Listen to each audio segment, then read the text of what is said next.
The message no one dared answer. The silent scream across the stars. For 847 years, the signal had been screaming across the galaxy. Every spacefaring civilization could hear it, a desperate cry for help from a dying world in the outer veil. The message was simple, repeated endlessly in mathematical patterns that any intelligent species could decode. We are dying. Our sun collapses. 7 billion souls remain. Please. Anyone. Help us. But no one came. No one ever came. Captain Marcus Reeves stood in the communications room of the Earth vessel Horizon's Edge, listening to the ancient distress call for the first time. He was a weathered man of 53, with gray streaks in his dark hair and eyes that had seen too many missions go wrong. His crew watched him carefully, waiting for his decision. "That's the veiled cry," said Lieutenant Yuki Tanaka, her fingers dancing across her console. "Every species in the Galactic Union knows about it. It's been broadcasting since before humans discovered fire." "And no one's ever responded?" Marcus asked. "No, sir. The veiled cry comes from beyond the quarantine zone, a region of space where 3 ancient civilizations went extinct under mysterious circumstances. The Union forbids entry. Any ship that goes there doesn't come back." Marcus studied the star charts. The dying world was 6 light-years away, deep in forbidden space. The journey would take 2 months, even with humanity's newly developed faster-than-light drives. Why humans are different. Dr. James Chen, the ship's science officer, pulled up historical records on the main screen. The signal originates from a planet the Union calls Mortis Prime. Approximately 900 years ago, their star began collapsing prematurely, some kind of stellar anomaly. The inhabitants, called the Mortans, sent out this distress call to every known civilization. "Why didn't anyone help them?" asked Ensign Rodriguez, the youngest member of the crew. "Fear," Chen replied simply. "The quarantine zone has a reputation. Ships disappear. Some return with their crews dead or insane. The Union believes something in that region of space is hostile. Something that doesn't want visitors." Marcus looked at his crew, 23 humans from Earth, the newest species to join the Galactic Union. Humanity had only achieved faster-than-light travel 5 years ago. They were considered primitive by galactic standards, barely worthy of notice. "What do the other species say about the signal?" Marcus asked. Lieutenant Tanaka brought up diplomatic records. The Zenth High Council declared it a tragic loss but refused to send aid. The Krillian Empire said helping would be strategically unsound. The Velden Collective concluded the risk outweighed the potential benefit.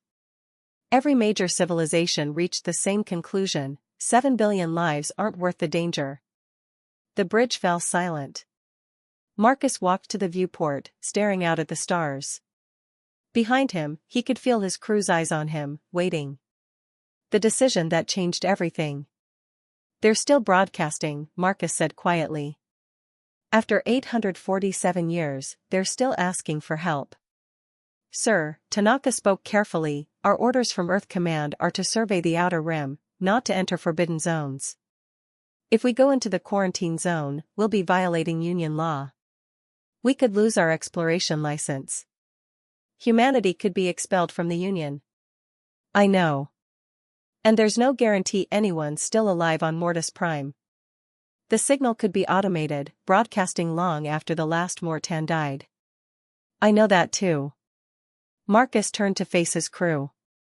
He saw fear in some faces, determination in others, and uncertainty in all of them. These were good people, scientists, engineers, explorers. They had signed up to discover new worlds, not to die in forbidden space. "Here's what I know," Marcus said. "For 847 years, billions of voices have been calling out for help. And for 847 years, every advanced civilization in this galaxy has ignored them. The Zenth, with their 1,000-year lifespans and technology that looks like magic to us. The Krillians, with their massive fleets and military might. The Veldans, with their incredible intelligence and computational power. Every single one of them heard the cry and decided it wasn't worth their time. He paused, letting his words sink in. You know what that tells me? It tells me that being advanced doesn't make you brave. Being powerful doesn't make you compassionate.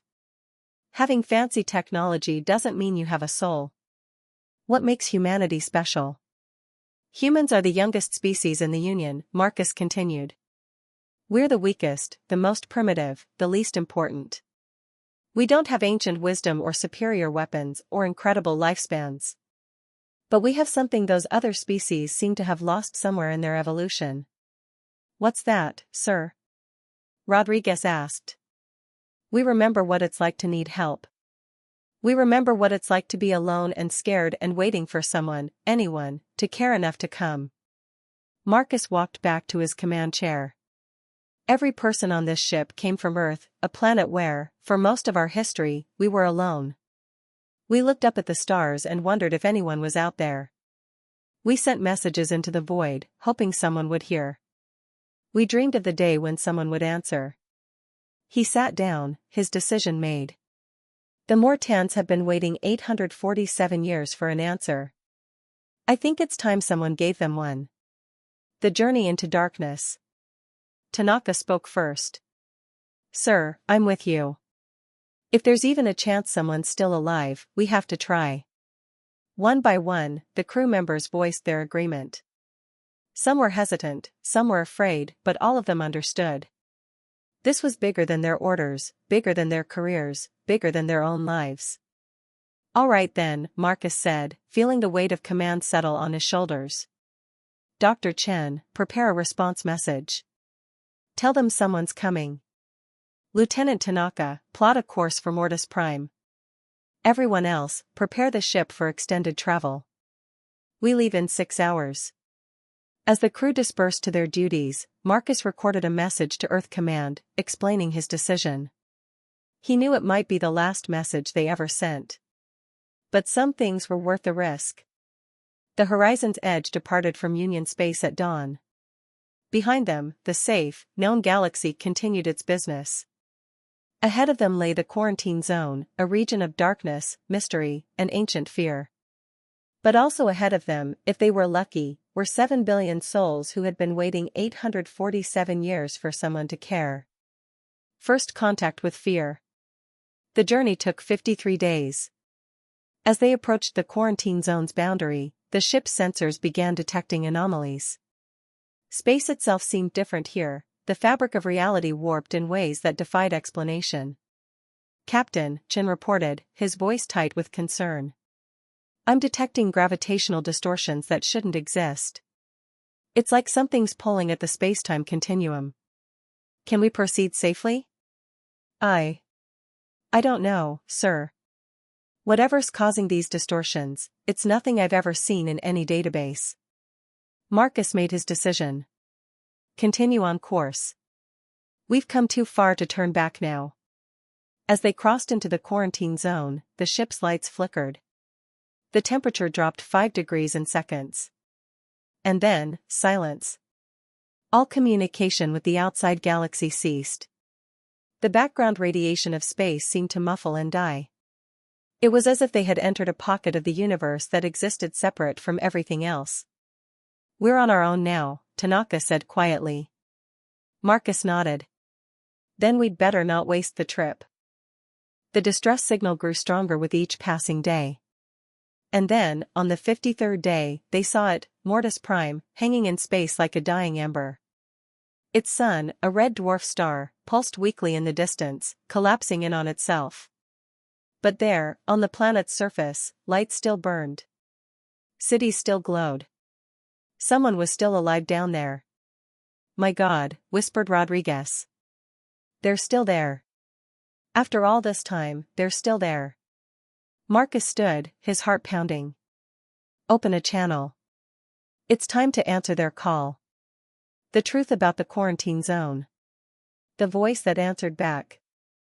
The response came within minutes, fast enough to prove that someone had been monitoring their communications constantly, waiting desperately for any reply.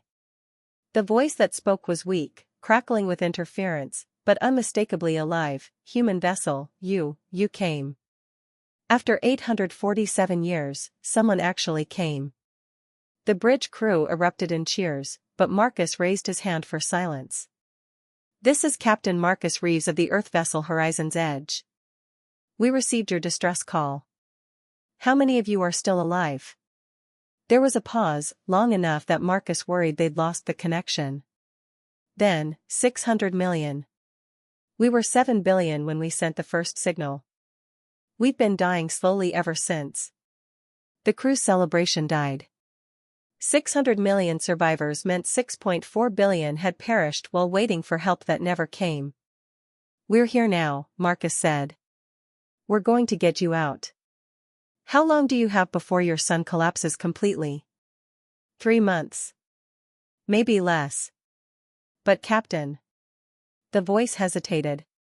You shouldn't have come. The others didn't ignore us because they were cruel. They stayed away because this place is cursed. Because something here kills anyone who tries to help. The warning too late.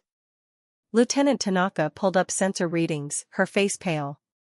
Captain, I'm detecting multiple ship signatures in orbit around the planet. Dozens of them. All dead, engines cold, life support offline. Some of these vessels are hundreds of years old.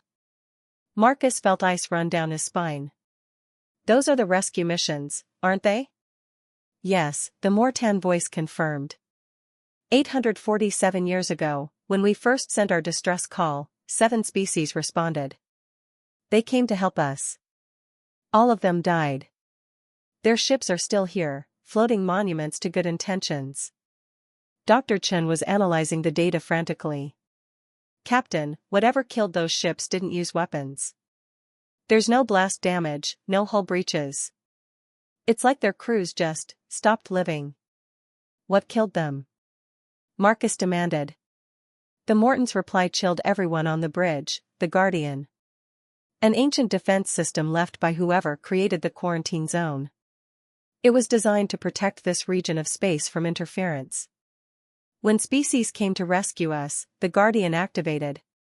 It doesn't destroy ships. It destroys hope. Understanding the horror. What does that mean? Rodriguez asked, her voice barely a whisper. The Guardian is a weapon that attacks the mind, the Mortan explained. It makes you see your worst fears. It shows you everyone you've ever failed, everyone you couldn't save. It drowns you in despair until you simply give up living. Every crew that came here succumbed within days. Marcus exchanged glances with his crew. They could leave now. They could jump back to Union space and report what they'd found. No one would blame them for retreating from a weapon that killed by destroying hope itself. But 600 million people were still down there, waiting to die. Why doesn't it affect you? Marcus asked the Mortan. Because we were born here. The Guardian recognizes us as belonging to this space. It only attacks those who enter from outside. And you've been stuck here for 847 years because everyone who tried to help you died. Yes. We stopped broadcasting our distress signal openly 300 years ago. We changed it to a warning instead, telling others to stay away. But somehow, your species still found the original message. Still came despite the danger. Marcus smiled grimly. That's because humans are very good at ignoring sensible warnings. It's both our greatest strength and our greatest flaw. The plan that shouldn't work. Dr. Chen was working furiously at his station. Captain, I have an idea. It's insane and probably won't work, but it's all I've got. I'm listening. The Guardian attacks hope, right? It drowns people in despair. Well, despair is an emotion, it requires a biological consciousness to experience it. But what if we remove the biological element? Tanaka caught on immediately. You want to put the crew into cryogenic suspension. If we're not technically conscious, the Guardian can't attack our minds. Exactly. We put everyone into cryosleep except me. I programmed the ship's AI to handle the evacuation. The AI isn't alive, so the Guardian can't affect it. Once the Mortans are safely aboard and we're clear of the quarantine zone, the AI wakes everyone up. Marcus considered the plan. It was risky. If something went wrong, no one would be awake to fix it. But it was better than sailing directly into a weapon designed to kill through psychological torture. There's one problem, Marcus said.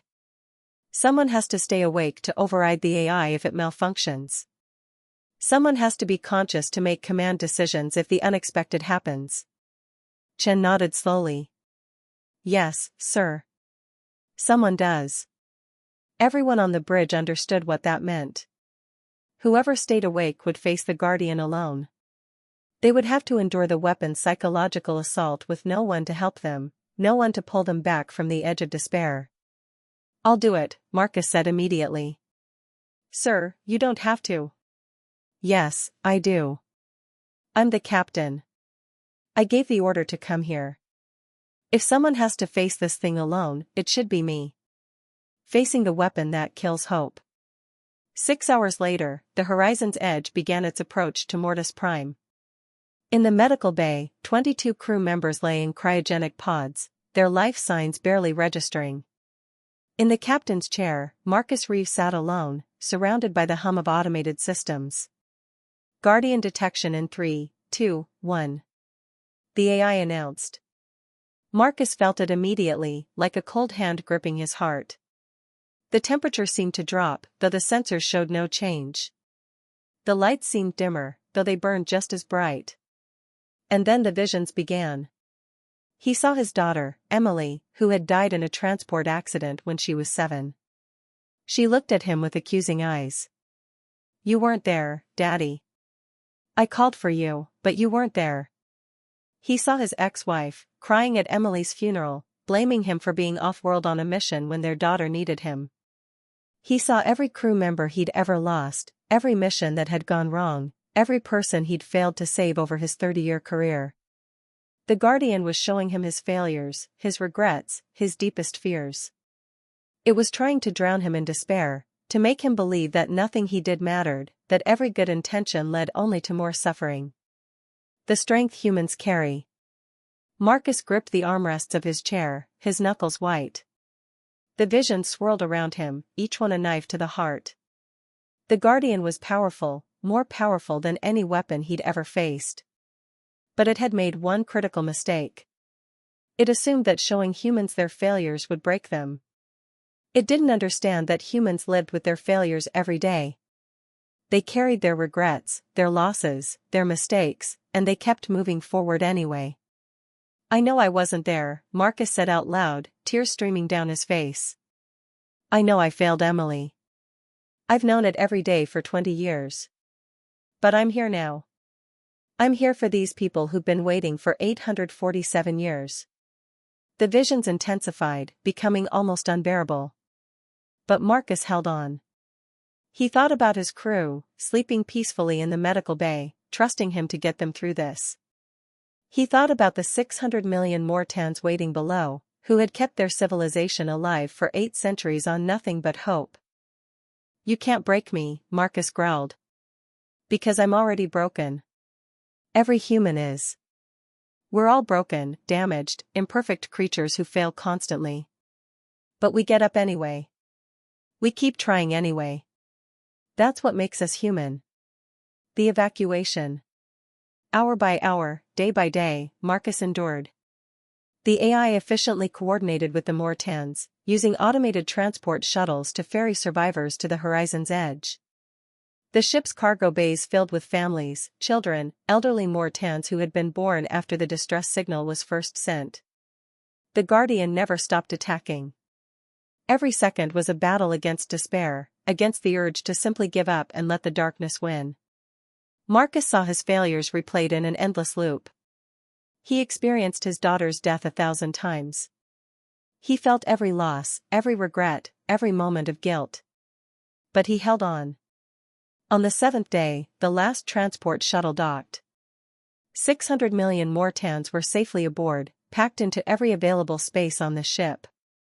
Evacuation complete, the AI announced. Preparing to depart quarantine zone. Do it, Marcus whispered, his voice hoarse from days of fighting the invisible enemy. The engines roared to life. The horizon's edge turned away from the dying star and accelerated toward the boundary of the quarantine zone. As they crossed back into normal space, the pressure on Marcus's mind suddenly released. The Guardian was gone. Marcus slumped in his chair, exhausted beyond anything he'd ever experienced. His hands shook. His vision blurred. But they'd done it. They'd actually done it. Wake the crew, he ordered the AI. The hero who saved millions. When Lieutenant Tanaka emerged from cryogenic sleep, the first thing she saw was Marcus collapsed in his chair, barely conscious. The second thing she saw was the sensor readings showing 600 million additional life signs aboard the ship. My God, she whispered. Captain, you did it. You actually did it. Marcus managed a weak smile. We did it. All of us. That's how humans work, together. The news spread through the ship like wildfire. The Mortans, who had spent 847 years watching would-be rescuers die, couldn't believe they were finally free. Many wept openly. Others simply stood in silence, unable to process that their long nightmare was finally over. The horizon's edge limped back to Union space, its engines strained from carrying 50 times its designed capacity. Word of their mission reached the Galactic Union before they arrived, and the response was complicated. The galaxy's reaction. The Zenth High Council was furious. The humans violated our most sacred law. They entered the quarantine zone and survived, making us all look like cowards. The Krillian Empire was defensive. We had sound strategic reasons for not responding to that distress call.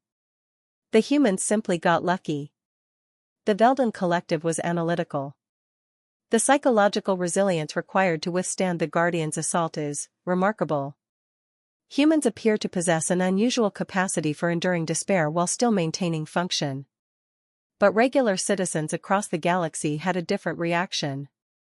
They saw that a species barely 5 years into space travel had done what ancient, powerful civilizations had refused to attempt. They saw that humans had risked everything to save people they'd never met, from a species they'd never heard of. The Mortans themselves became humanity's greatest advocates. Their spokesperson, an elderly woman named Thesha who had been a child when the distress call was first sent, addressed the Galactic Union. For 847 years, we waited. We watched our population decline. We buried our children and grandchildren and great-grandchildren. We kept our civilization alive on nothing but the hope that someone, somewhere, would care enough to help. Every species with power, with resources, with the technology to save us chose not to come. They decided we weren't worth the risk. She paused, her voice breaking with emotion. And then came the humans.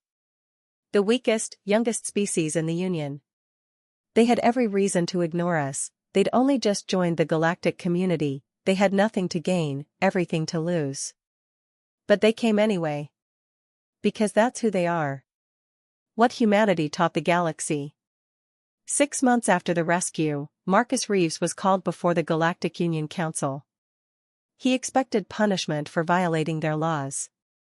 Instead, he found something unexpected.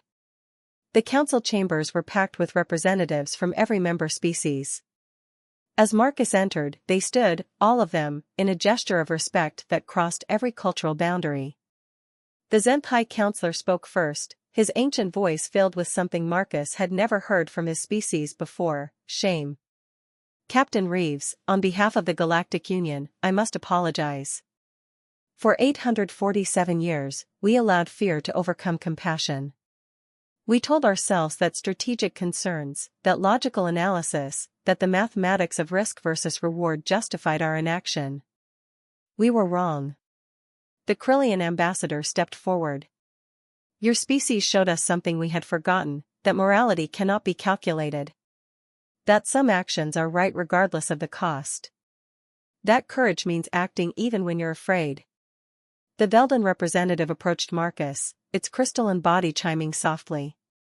Humans possess a quality we had dismissed as primitive emotion, the inability to ignore suffering even when it's strategically sound to do so. We now understand that this is not a weakness. It is perhaps the most important strength any species can have.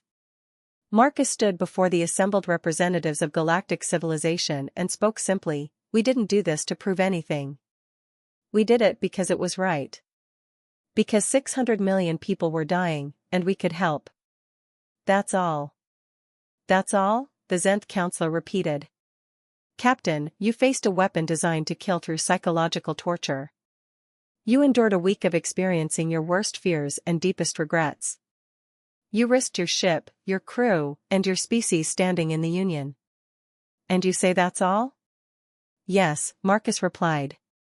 "Because that's what you do when someone needs help. You help them. Humans learned a long time ago that we're stronger together than apart. That every life has value. That leaving someone behind diminishes all of us. The new standard." The Galactic Union created a new commendation that day, the Star of Compassion, awarded to those who risk everything to help others. Marcus Reeves was the first recipient. But more importantly, the rescue of the Mortans changed how the galaxy viewed humanity. They were no longer the primitive newcomers, the weakest link in the chain. They became the moral compass, the species that others looked to when difficult decisions had to be made. When fear said to turn away, when logic said the risk was too great, when ancient prejudices said some lives didn't matter, humanity's voice spoke for compassion, for courage, for doing what was right even when it was hard. The Mortans integrated into galactic society, their unique perspective as survivors enriching every community they joined. And they never forgot who had saved them. The legacy. Years later, Marcus retired from space service. He returned to Earth, to a small house by the ocean where he could watch the sunset over the water. His days of facing ancient weapons and impossible odds were over. But sometimes, he received visitors. Young officers from the Earth Space Service, asking for advice. Representatives from other species, wanting to understand what motivated humans to take such risks. And occasionally, Mortans, now spread across the galaxy, who came simply to say thank you. One evening, as Marcus sat on his porch watching the stars appear, a young Mortan woman approached. She introduced herself as Thesha's great-granddaughter, born free because of what the Horizon's Edge had done.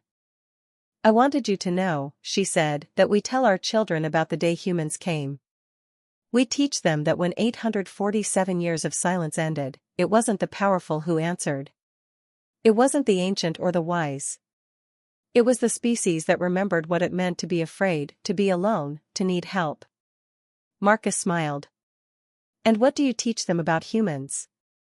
"We teach them that humanity's greatest gift to the galaxy wasn't their technology or their military might. It was their refusal to let hope die. Their stubborn, illogical, beautiful belief that one person, one ship, one crew, can make a difference." She paused, looking up at the stars. "We teach them that somewhere up there, there's a species that will come when you call. That will face their worst nightmares to save you. That will answer a distress signal that's been screaming for 847 years, just because it's the right thing to do. We teach them about humans."